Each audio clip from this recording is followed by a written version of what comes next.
Well, first off, let's make introductions first. We have Start with you. the amazing, no, he introduced me, Okay. so now it's your guys' turn. Steve Lukas, who's the CEO from Across Realities, and he'll get to talk about Across Realities in a little bit. Then we have Juan Gomez, not Mendez, Juan Gomez, who's the CG Supervisor of Method EXP.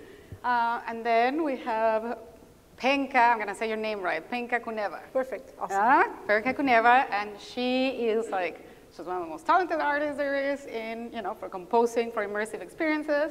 She's a freelancer. She's been a freelancer for 19 years. That's right. And then we have Wolfgang Engel, who's the CEO and co-founder of Confetti, who they do tools. They develop tools, and it's a think tank for game development. And he's worked on some really interesting projects as well. So I had a whole bunch of questions prepared, but since this is very cozy and a fireside chat, so why don't we start for you guys telling us a little bit more about your companies. Great. Steve, take it away. Hi everybody. My company is Across Realities, and we're focused on building shared experiences in AR and VR.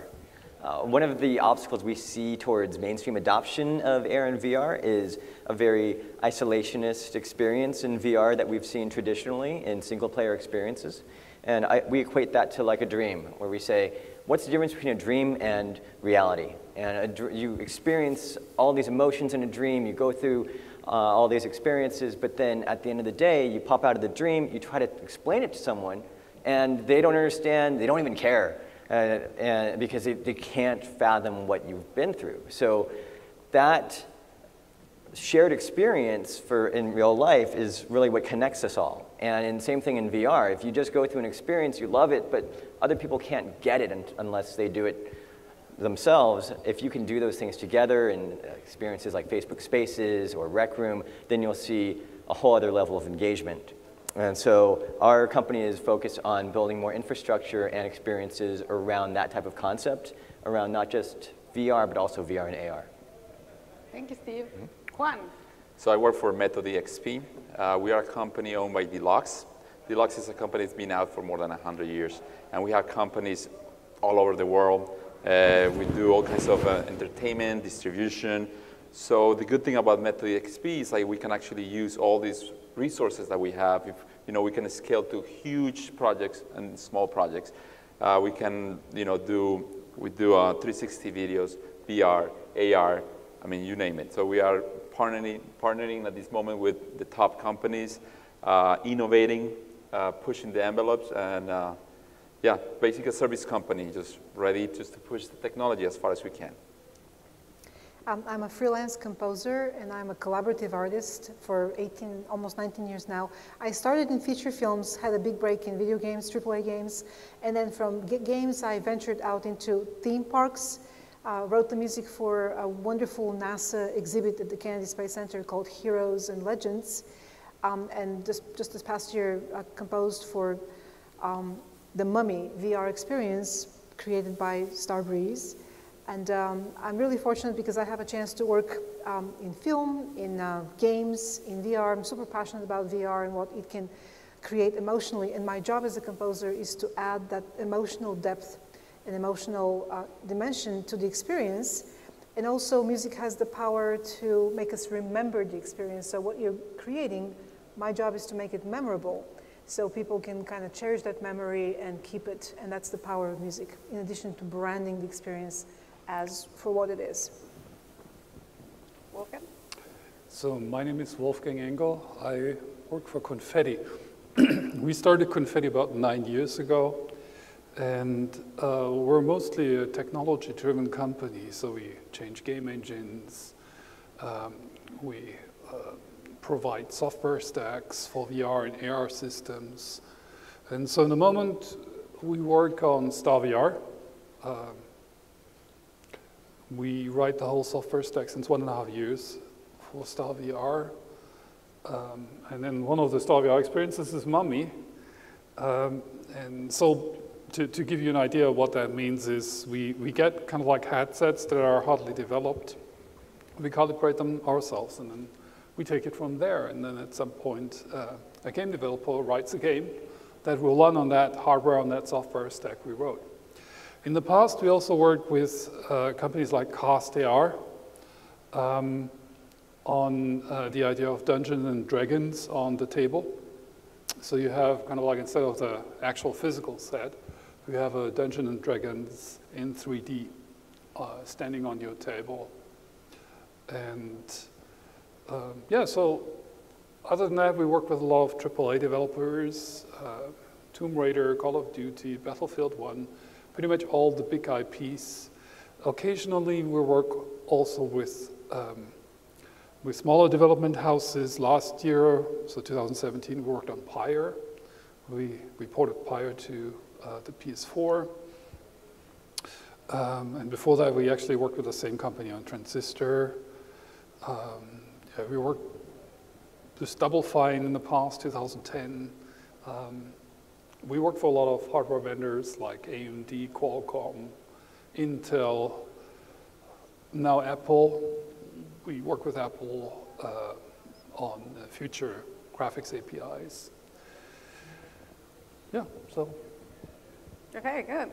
Well, one of my original questions, and even though you might not be working VR, you know, just specifically or alone or solely in VR, I thought it'd be like a nice icebreaker to get your opinion on like what happened last year around August when there were all these tweets and all these articles about VR being dead. And so I wanted to know what your thoughts were on that. Let's start with Penka. So I've been checking out VR for at least maybe 4 years, and I always ask myself the question, what is the kind of experience or game that will define VR, that will become so singularly specific to the VR experience that's going to be the defining experience? And actually this year, I went to Technicolor Experience in Los Angeles, and I was able to experience actually a linear film. It's called Giant by Milicek, and actually it made me cry with like real tears. I really wept because it was so emotional, it was so immersive. You really, just the immersive experience is like a 10-minute kind of a linear film, and 360 degrees, and there was a little bit of motion simulator, that because you're sitting in this kind of a pod, and to me that was kind of an epiphany. It was so emotional, so memorable. It really transported me into the experience, and I thought to myself, well, this is the power of VR. So I consider it to be a very emotionally powerful medium, whether it's a gaming experience or storytelling experience, and I'm seeking out the stories, the kind of stories that can only exist in a VR setting, and I'm super passionate about it. So passionate that actually my next standalone project as an artist is going to be this collection of music to stories that could be told as VR experiences that I just kind of make up on my own. I'm also really passionate about VR beyond gaming, like used in therapy. But since I come from gaming, I'm also kind of staying abreast on what's happening in gaming VR. But I'm like totally a convert, and I really want to see it succeed and not fail and not be dead, but become a defining experience. And also because I work in theme parks and location entertainment, I see the potential for VR as location entertainment and how powerful it can be, and again, memorable, because we want memorable, distinctive experiences that we kind of carry in our heart and remember forever as a consumer. So Juan, what do you think? What do you think there was this whole? Is it because it was attached to this hype cycle that's like, you know, just solely related to sales on headsets, or why do you think there was, you know, this wave of it is dead? Well, I think definitely was a premature comment. Obviously, you know, the people are really, you know, they have really high expectations of VR. So people were expecting that it would just come into the market, and then suddenly be a success. It does take time. You know, it takes time for people to adapt, to people to actually just reach everybody, devices to be cheaper. So at that time, we were basically start developing VR experience that they were mobile VR, they were on mobiles, and they using you know, like position tracking and stuff like that. So that's when all these experiences become available to the masses, that's when really it's going to take off, because now everybody's going to be able to fully experience VR on their phones. Unfortunately, right now, like a full VR experience, you can only have it with, you know, Oculus Vive, you know, PSVR. These devices that are not as accessible to everybody. But now, I mean, you see, you know, Qualcomm coming out with the Snapdragons, allowing you to do, you know, position tracking, 6 degrees of freedom, all these fun things that's going to be available to every phone. And then once again, it's a stepstone to AR. We all know AR is the future. AR has way more opportunities than VR, I mean, to my opinion. So I think that we just need to be a little bit more patient, let the technology, advance, let it come to everybody's hands, and then we can start making those comments. Wolfgang? Yeah, I mean, when we look at VR, the problem of adoption is there was a wrong assumption that everyone will buy a VR headset, attach it to their PC, and then have this VR experiences in their houses, which also required a certain size of room. And I think that was probably one of the issues that this assumption was made.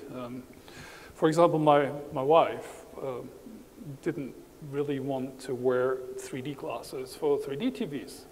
And when I told her, hey, look at this VR headset, she said, no way. Also, the two of us watching kind of like a romantic comedy with VR headsets, more difficult.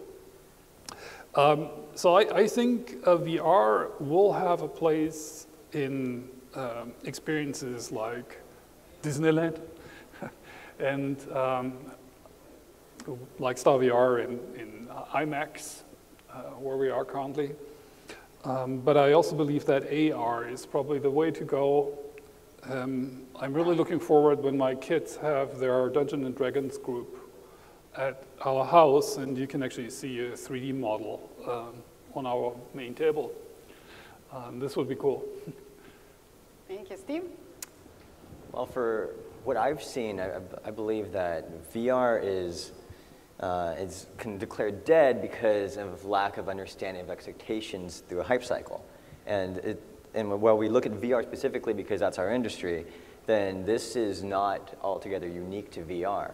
I remember a time when Segways were first announced, and they said everyone is going to have a Segway. Yeah. But now, not only did that not happen, but it did find a home in malls for some time and in security. And so Segway found a place, but it was just hard to identify where that place was. VR is, I believe, in a similar spot where are we really going to see every single person buying and owning a VR headset? That in its current form, it's doubtful. But in a future iteration, and when it's lightweight, possible. But again, with AR, then it brings a whole level of new dimension there.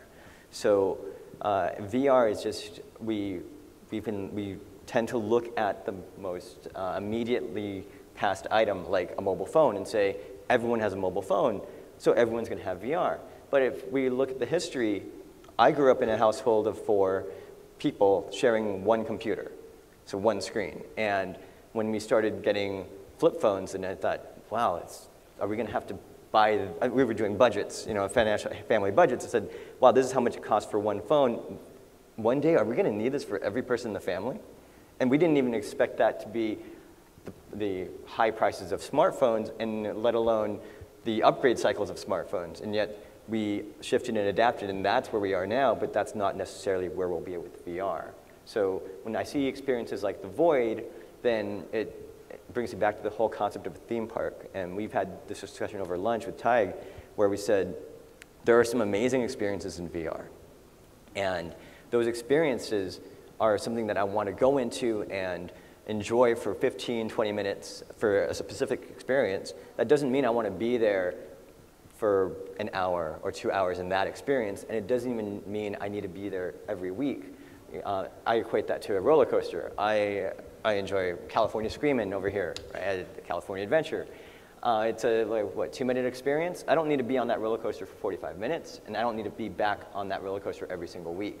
So as we start defining what types of experiences in VR and AR would be something that we would use on a more regular basis, which I believe we're not there yet, we'll start seeing more adoption, and we'll start to have those analytics more calibrated properly.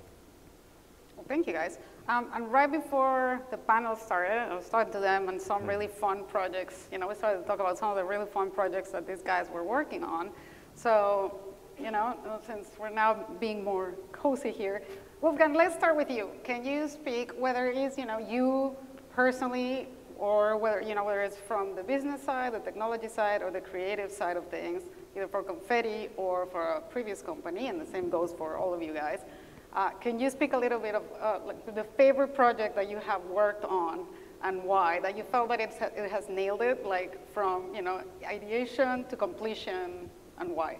Yes, so we worked since 1.5 years with StarVR, and so we wrote the whole software stack. So that includes not only all the rendering parts, which you actually would expect us to write, but also all the tracking, the head mount tracking, the weapons tracking, and then connect all this into the whole experience. And then obviously there are moving targets because the hardware gets upgraded all the time. You constantly get new headsets, new devices. Our main StarVR development room looks like a hardware store. There's so much stuff. In the middle is actually the calibration tool for headsets that looks like a robot. And so for me, this was certainly the most interesting project because we did it from start to finish. We do it from start to finish, and we also cover all these areas. So it also extended our main view on what we can do and what we can't do. And it's a relatively small team. There are 6, 7 people working on this project. And we started in July 2016. And if you have been to IMAX here in LA, they have the whole experience there. And so the way this works is we get the games that are developed by game developers outside for testing inside. But we're mostly on the hardware level. And so, for example, I saw The Mummy when it was still in early development. They gave me a tour at some point, and then we worked with Walking Dead and all the other demos and games for the headset. So I think that's, with CastAR, I mentioned it at the beginning.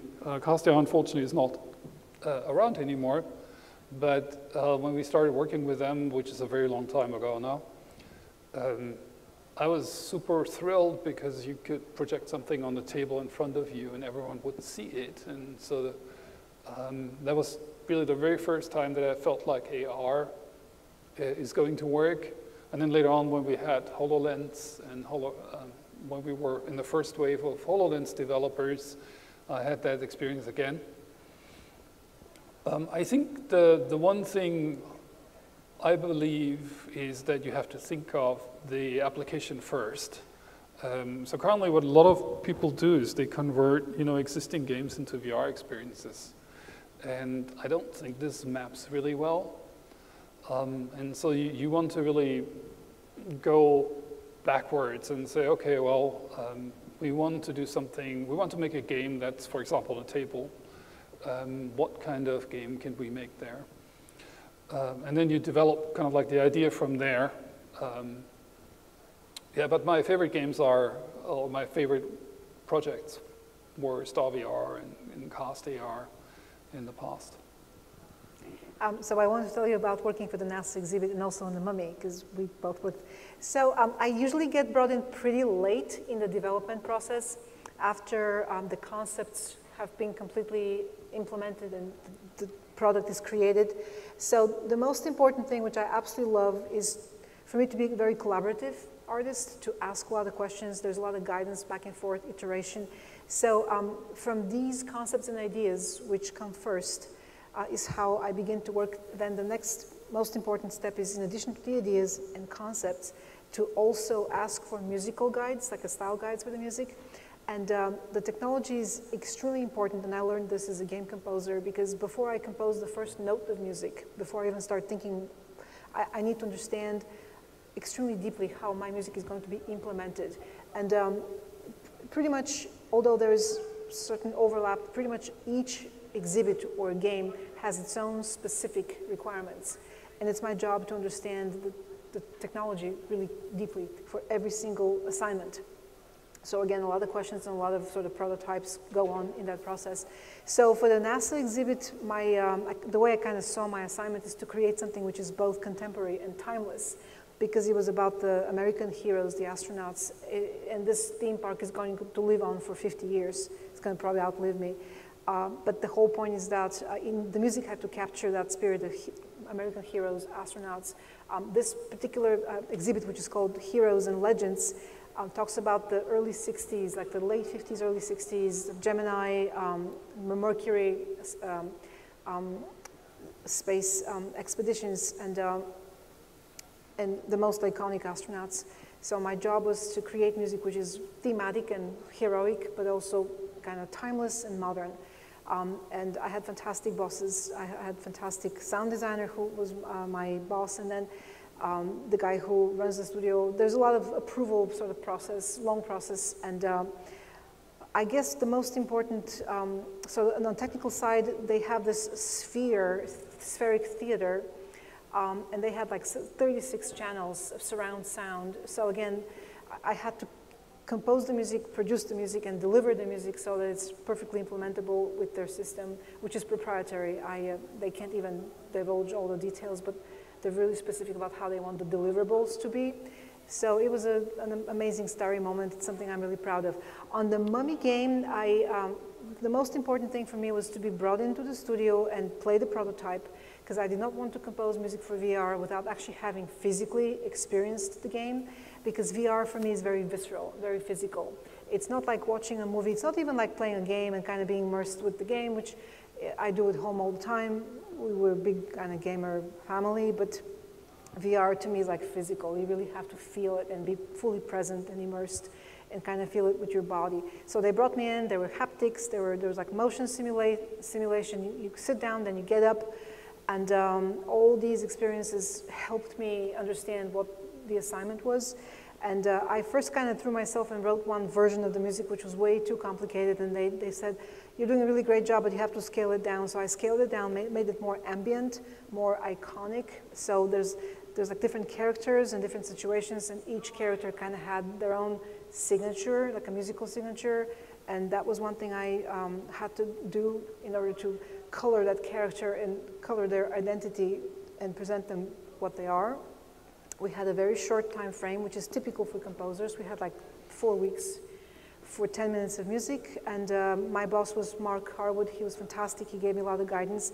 He was not an audio person. He was just a producer, but gave me a really great conceptual guidance. And we were able to kind of iterate and go back and forth and deliver on time. And I'm very proud of it also. It was amazing. So you were sitting on the bench? I was sitting on the bench, I was standing, I was shooting, and I have to say that this was my first time experiencing the VR, the Star VR headset, and I thought to myself, this has such high fidelity visually, and it's so immersive, and it really, in my opinion, that Star headset. Yeah, when you come into that room, it's really large. There's a very large room with a large construct, and there's a bench. And then they say, yeah, you can sit on this bench. And then you get the headset on. And then suddenly you realize that this bench is actually a helicopter. Yeah. You're sitting in a helicopter looking outside down.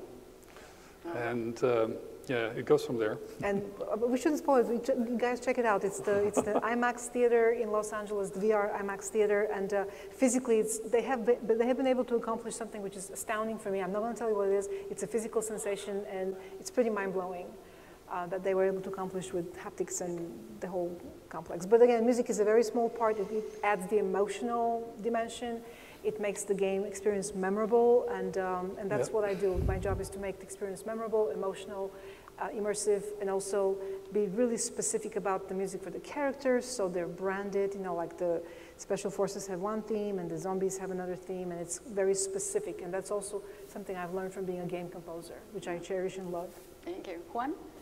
Well, I enjoy most of the projects. So each project comes with its own unique magic, let's say. Recently, one of the most exciting projects that we worked on was the Justice League VR experience.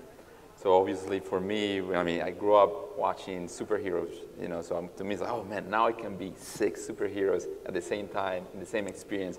Okay, and then we have a lot of freedom, creative freedom, how we can actually just do 6 different mini games for each one of these heroes, and we need to make sure the user can become each hero. So then it's like, to me, on that project, the most exciting part was prototyping. Just prototyping, okay, come up with these ideas. How do you turn the user into Flash? How do you make the user feel like Flash? Obviously, let's run. Okay, how do we make the user run as fast as Flash without getting sick? Okay, so let's prototype. So then prototyping how the game mechanics were going to be. Okay, are we going to use head motion? Yes, okay, head motion works, but for some people, give them sickness. Okay, so mix of like tilt and rotation. So it's a lot of prototyping, a lot of testing, and that's a lot of fun, because you run into ideas, suddenly your idea becomes into something different. So it's the whole creative and experimenting, I really enjoyed the best. Then you get Wonder Woman. Okay, what's the most cool thing of Wonder Woman? Obviously, just push, just go. Okay, so the good thing is like, okay, we were able to create some of the experiences where you have controllers. So as soon as we just prototype the whoosh and then we have an effects, we just wanted to whoosh everybody, everything. So it's all these little cool things. Other thing that you get to explore is, for example, Cyborg. Cyborg has all these unlimited weapons. And then you run into each, is like, okay, when you have too many options, then it gets too super confusing for the user. It gets super complicated, so you need to start narrowing down the options. Okay, just give it 3 options.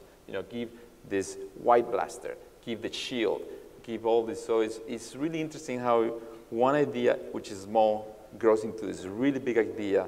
Then you prototype it. Then you start narrowing down what works good, what doesn't work. So things like that are really, really exciting, and I really enjoy. And other projects are that bring you technology. For example, we just finished for the CES VR experience for Robin Hood, the movie. Is on a Qualcomm Snapdragon, and the cool thing about this is like, okay, now you can walk on a phone. So it's like, okay, now I can see the future of VR, and then you have these controllers, and then you have these other controllers that are about to announce. And then we are also at the same time trying to explore with virtual humans. Okay, let's try to push the envelope. Let's try to make Robin Hood looks as photoreal as possible, and then we motion capture the actor, and then we're trying to do, track where the user is. So Robin Hood is always looking at you. You establish connection.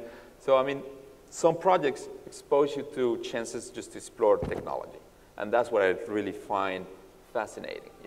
Okay, you have this project, let's squeeze as many cool things as possible, that the time and the budget allows it. Also the device, because obviously you have this crazy amount of ideas, but then all those ideas, they need to work on a phone. Phone is really limited. You don't have as many controllers. You don't have tracking. So for Justice League was really challenging because we had to develop a game that will work in all platforms.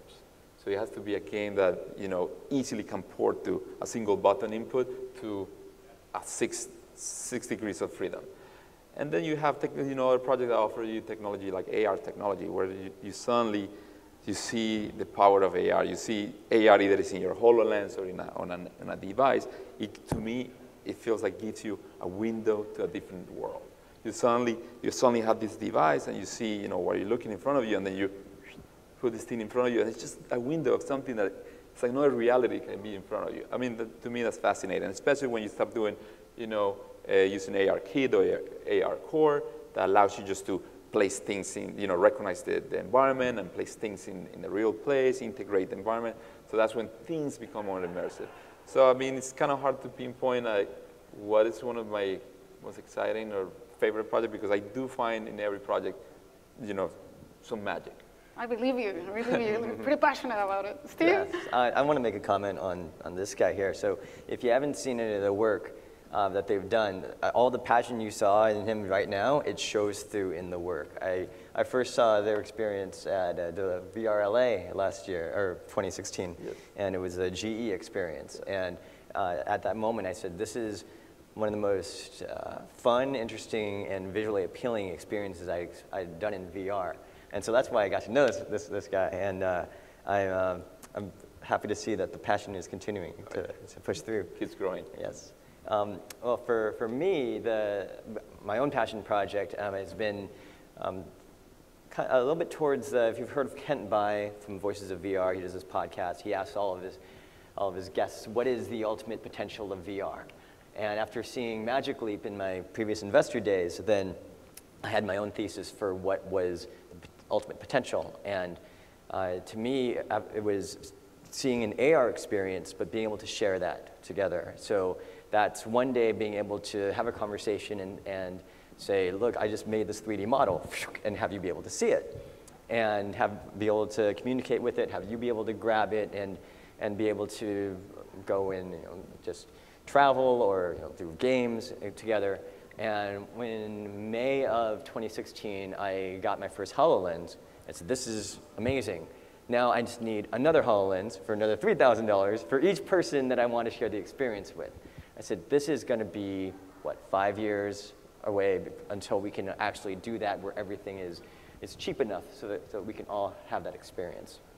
So we did a bunch of testing and we said, we'll build towards that eventually. And in summer of last year, then Apple came out with their AR kit technology. And suddenly we had another mixed reality viewer on a phone. And so we toyed with this a bit and said, look, with this thing that we wanted to do 5 years from now, we can have a version of it today. So we mocked up some stuff and made a little video where we have a HoloLens connected to a Vive, filmed with ARKit, and we're like, this is really cool.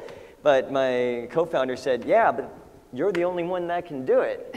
We're not. So I said, all right, challenge accepted. And I talked to my 8-year-old boy, and I said, do you want to show this to your class?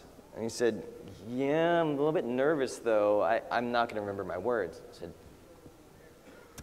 yeah, you will. I'm going to put a teleprompter in your HoloLens. So he's like, oh, okay, great. So he tried it out and said, I'm ready. Like, cool. So then he takes it to class, and we hand out 5 iPhones to the kids in the class, and then 1 big iPad so everyone else could huddle around it. And he did this presentation, and get up, then he walks up and he says, hi, I'm presenting with the HoloLens. And he pinches in the air, and a HoloLens shows up that everyone can see around him. And he says, and there's also VR headsets, and he pinches here, and then you see the VR headset. And he says, and now if you all touch your screen, you can move these around too. And then all the kids were like, whoa, I can move these things around. And they were having a shared immersive experience. And in 10 minutes, we introduced 24 8-year-old kids to VR and AR without any of them putting on a headset, except for my kid in HoloLens, of course. And imagine, without that type of technology, then to introduce 24 children to VR AR, especially 8-year-olds, first you have to wait 5 years for them to turn 13. And then you have to go through one at a time, and however long that takes. But in 10 minutes, we got them all up to speed, and my kid was completely confident in it. And we got picked up by a couple of news outlets, and that was hugely, it was fulfilling for me to get my little kid up there on stage and have him not only experiencing VR AR, but also teaching it. And so he says that's his career path. So that's awesome. So now we've talked about a little bit about the fun stuff. So now let's talk about some of the challenges, because I think this is really interesting. We have, Penka's a freelancer, and then Wolfgang, the Confetti has been established since 2009. So obviously, I assume it's like a mid-sized company, but by now it's pretty well established, right? Mid-sized, you'd say.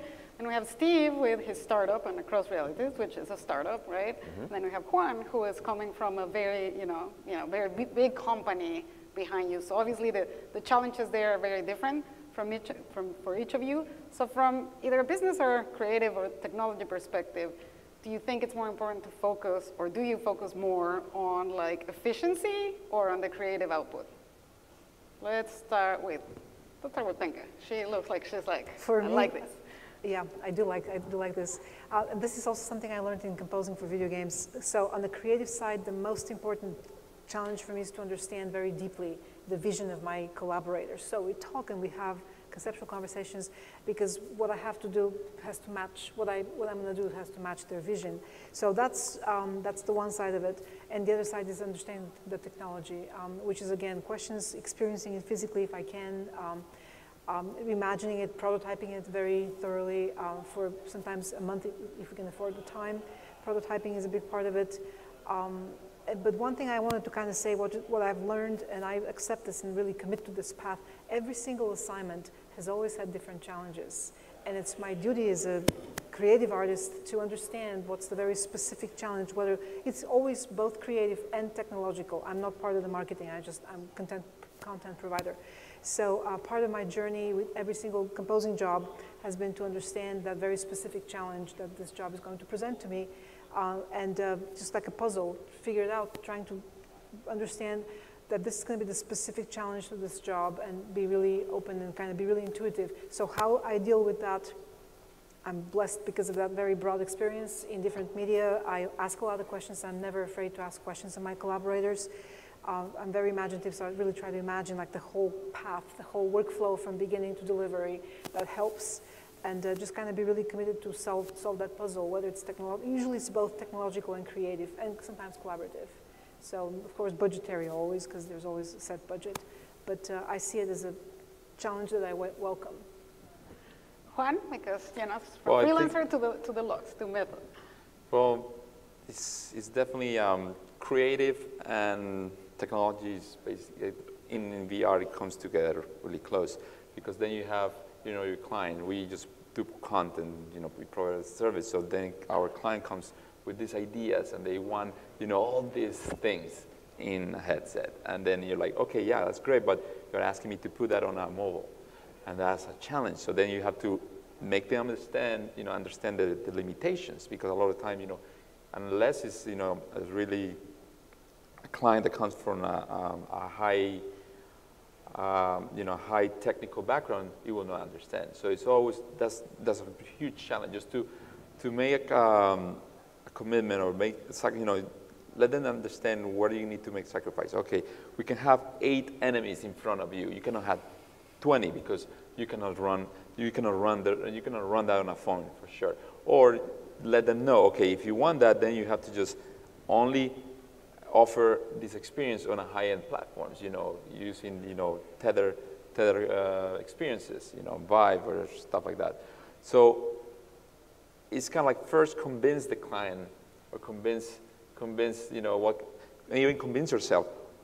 Understand your limitations and understand, you know, what can you put, what you can actually deliver based on your limitations. So everything offers, you know, everything's a challenge in VR. You know, like the fascinating things about VR is like it brings everybody together. It brings composers, brings music, brings like ergonomics. You need to understand how to design an experience that is intuitive to humans. You know, if you're gonna make an experience where you have to open the door, you need to actually understand, okay, most of the doors you push, or the knob rotates to the right, or to, you know, because you know you probably just don't even think about it. You make the knob rotate to the left, and then people try to rotate it to the right, and it doesn't work, and get people frustrated. So it's like suddenly you are dealing with all kinds of science that you never dealt before in previous years, and now you need to bring experts. You know, okay, how are we gonna make this music make you feel, you know, sad or happy or pumped, make you run, make you fly? So it's like that's another thing is. It's challenging too, because you understand you need to consider all these technologies, all these talents, all these science in order to make the best product. So it's like suddenly we're not confined to this little knowledge that you have, like coming from the visual effects where we design a shot just to look through this perspective. Now it doesn't happen anymore. You now have to design an experience that it's amazing no matter where you're looking at, no matter where you're sitting. So I also refer this almost like learning how to compose in 360. You know, like in paintings or in film, you learn to understand how to compose a nice, well-balanced frame. It's easy, but now you still need to do the same in VR. You can, you know, you have like infinite amount of opportunities to put the user. Where do you want the user to be? If you want the user to be in the center of this room, or do you want this user to be up high, looking down, really nice and curious, or you want to feel the user feel like, you know, I mean, now you can use a space and all kinds of dimensions just to express the same feelings. So the challenge is like we have too many opportunities, too many things to do. It's a good problem to have, yes. I think. Steve? Oh, personally, starting up a new company in VR AR in 2017 was, we knew going into it, it'd be one of the most challenging things because I came from venture capital investing in VR AR and had seen a lot of companies.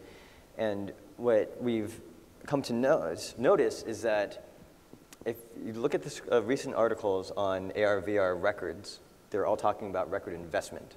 Record investments in VR AR has reached X billion dollars. And I haven't seen any articles around the same time talking about record revenue. And so it's trying to navigate where consumer revenue is in VR AR, and are we ready for it? I mean, because VR is the future, we strongly believe that, but is it yet the present? And we don't think we're quite there yet. And the challenges being with high-end VR, there isn't enough adoption yet to be able to justify the numbers. And on mobile VR AR, as this conference is generally about, then a lot of it is driven by free-to-play. So VR is a very expensive medium to develop for because we want to make sure you get it right, and there are a lot of challenges like Juan was mentioning that we haven't experienced before. It takes a lot of iteration. There's a lot going into it. So right now we're very much in an R&D phase, and that's the biggest challenge for us is figuring out how to be sustainable without taking on so much investment that we're going to be upside down. Wolfgang? So for us, the challenges are much more on the technology side. What Juan mentioned, having only 8 characters instead of 20 on the screen. Our customers come to us and say, hey, we want to have 20. We only have 8. Can you make it happen? And there are a couple of projects I can't talk about, but also last year, Magic Leap, for example, we do these kind of things where someone comes to us and says, hey, we have this demo here. It doesn't run fast enough on mobile devices. Can you make it happen? More specifically, the areas where we work a lot in is obviously visual fidelity, and then motion sickness. So how do you avoid motion sickness on the low level hardware level? We also work now with areas that you wouldn't think could be a challenge. When you have a room like this and it's completely set up for VR experience, which means there can be several people with backpacks walking through the room, having weapons, having hand controllers, you have to track all these objects. And suddenly one of the challenges, which is probably unexpected, is that you have so much traffic going on that you have to come up with interesting ideas on how to not saturate the bandwidth of an Ethernet connection by just tracking, all these devices, all these people who walk around with their backpacks. That's actually a problem that just came up in the last couple of weeks because we start adding more and more people into these interactive experiences. And suddenly, for example, a face-based server, which is our main tracking device, I think a lot of other companies use that too, becomes a challenge because it sends so much data that we do not have big enough pipes anymore to send the data through. And so for us, the big challenges are really make it happen, bring it from something that's an idea to actually something that works. And with StarVR, we are kind of like at the forefront because, as you probably know, the highest resolution headsets are from StarVR, and it's expected to have in the future even higher resolution headsets, which means you can't drive them with regular GPUs anymore. You need 2, at least, to actually just get the visuals up.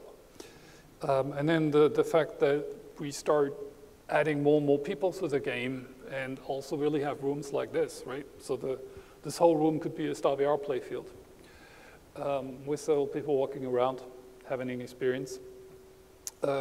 Brings up just bandwidth problems for data. So these are typically our challenges, and obviously it's very satisfying when you are able to solve some of them. To give you an example, Someone comes to us with a PC demo. We're almost, I want to do one more, and then we're going to have to pass it to the Okay. audience. So yeah, no, please Let finish. me, I'll just finish that. Someone comes with us with a PC demo and says, hey, can you make that work on a mobile phone? And then a couple of months later, we have that thing running on a mobile phone, and you're looking at it and thinking, wow, how did we do this actually? That's amazing. Well, so one last thing, and then hopefully there will be some time for some questions. So hopefully someone in the audience has some questions.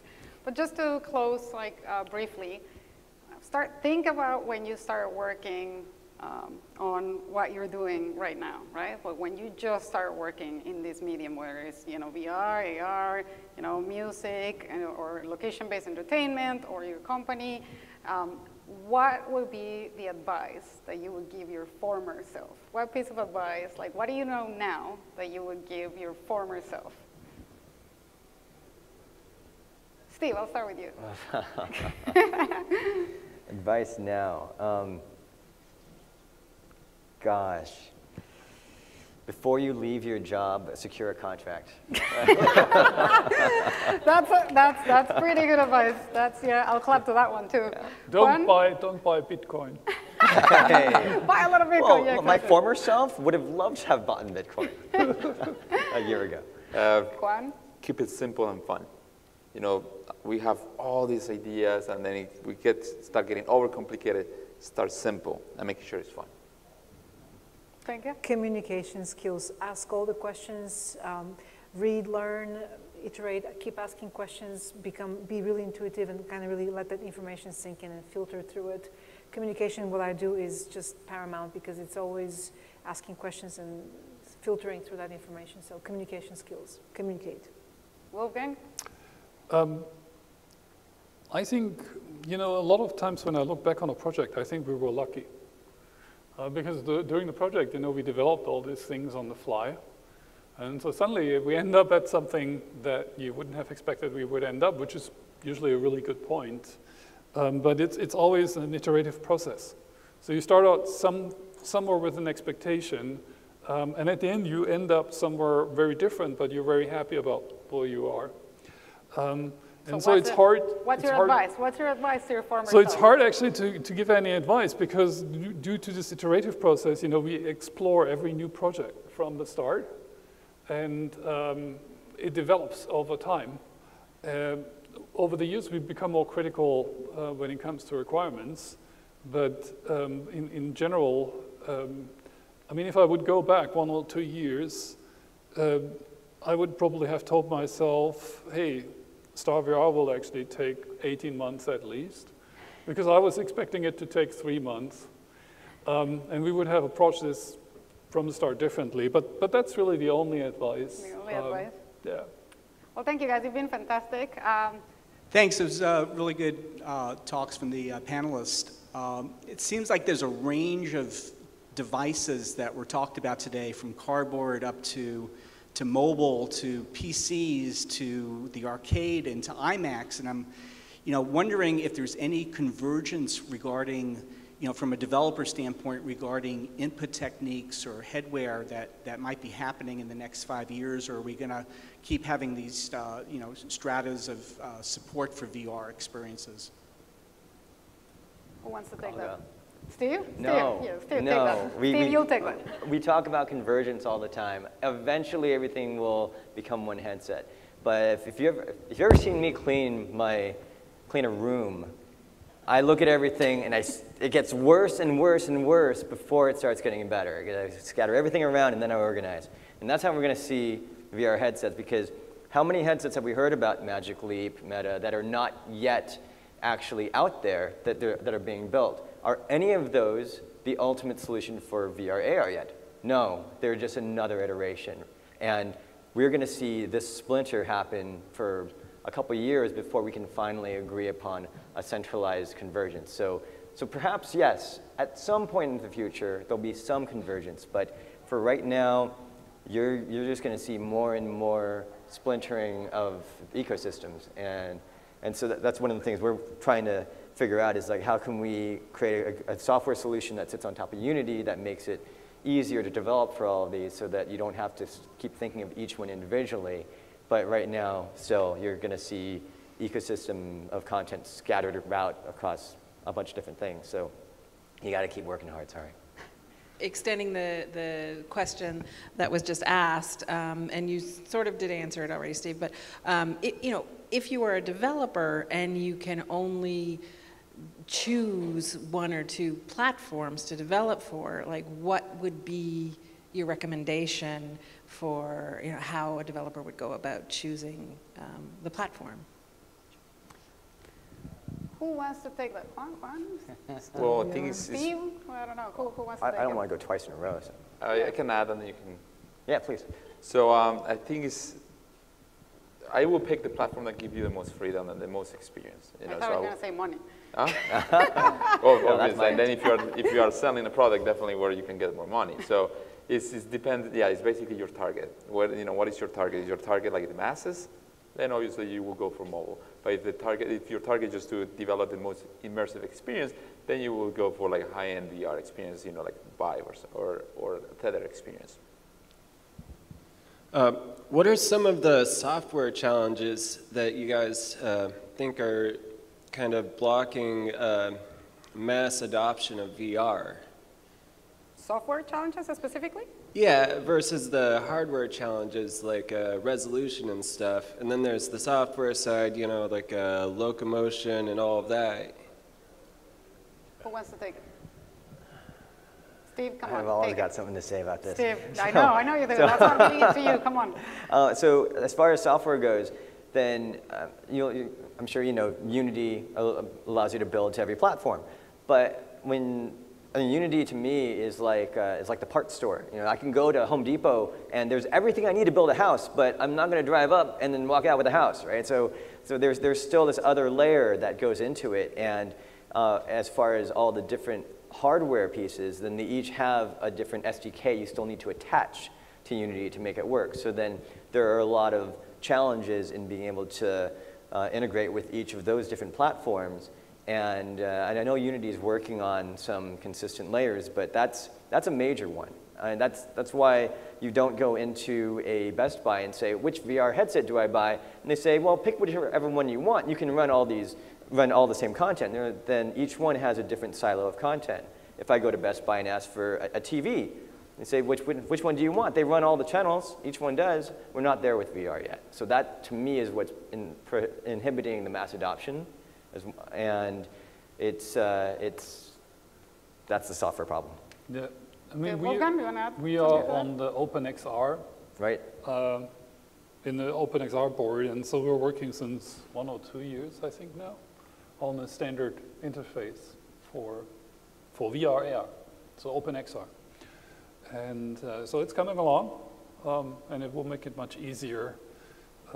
There is already adoption by Unreal Engine, and then obviously the StarVR SDK has it, naturally. And Unity will be there too. So there will be unifications, just as a response to your... Sure. Oh, absolutely. Thank you, guys. Yeah. One more. Woohoo. Sorry if you talked about this, I was a little late. So everyone talks about like the headsets and content creation, but what are your thoughts on actual camera hardware in the shooters? So, if you went to the Oscars, if you saw the Oscars last year, there was a dude that had like, they were all excited because there was like 10 GoPros wrapped together with some duct tape, and they called that VR. And then you've got the Facebook camera. And so just curious on your thoughts on where the future for guys who are shooting content, where that camera, where that's going, if you have any thoughts on that. I mean, there is already there are cameras that you can buy or rent, and we actually a couple of years ago we worked with a couple of companies who kind of like developed their own 360 solutions. There was a Google ATP group. There is down in San Diego now a small startup that does actually underwater 360 VR experiences. So this is moving. It's there, but the challenge is obviously that you also need to be able to present this to a larger group. The Google ATP group, I forgot the name. They had interactive movies on mobile phones. And so you could actually use your phone, and you could change your phone, and then you would lock in different directions of the 360 experience. So we're moving towards that. It's there. The hardware is there. The process is still very cumbersome because, for example, for the underwater 360 videos, you have a depth camera, you have a color camera, and you have to stitch everything together. And as far as I can see, I haven't done it myself. It's still manual stitching, and so that's a challenge. But it's possible, and it's already done. And there are even standard tools that support it. Sorry to add. I like the light fields cameras. I think they offer a great window to the VR. Is still using a 2D, like a traditional camera format, because now you add this extra, besides being 360 and everything, then you have this extra parallax that can capture. Obviously, the problem is the amount of data, how much it costs. It's a lot of data, it's a lot of cost. So hopefully, the price is going to come down. The technology is going to be more compressed, that we can actually use it more. But imagine that once you can actually just capture and have feature film using light fields, then it's like people are going to be way more interested, because they suddenly are now immersed in this photograph world.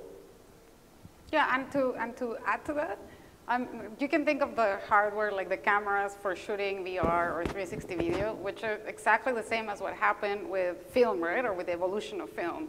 Like, of course, today you have YouTube, and you have all these other platforms, and you have Facebook Live, et cetera, and you're not going to have, Roland Emmerich shooting his movie with the iPhone, right? But so there's like a whole different tiers and levels of not just pricing, but of capabilities and sizes, et cetera, for different, it can be like Juan saying, with a light field camera, you can really have immersion and 6 degrees of freedom, but there's a lot of data, and they're very costly. And then you can have a Ricoh Theta, and then you have live stream, I don't know, your birthday party to someone in another country. So it's really, you can think of it the same. Like, you can have a really high-end camera that you have a mini Alexa that has all these different lenses, and you can get fantastic color range, et cetera, but it's gonna take you a lot more time. So it's exactly the same. It's just as film cameras are where it is with with YouTube, et cetera. So different tiers, different prices. And with that, thank you very much. Thank you guys. Round of applause for the panelists. Thank you guys.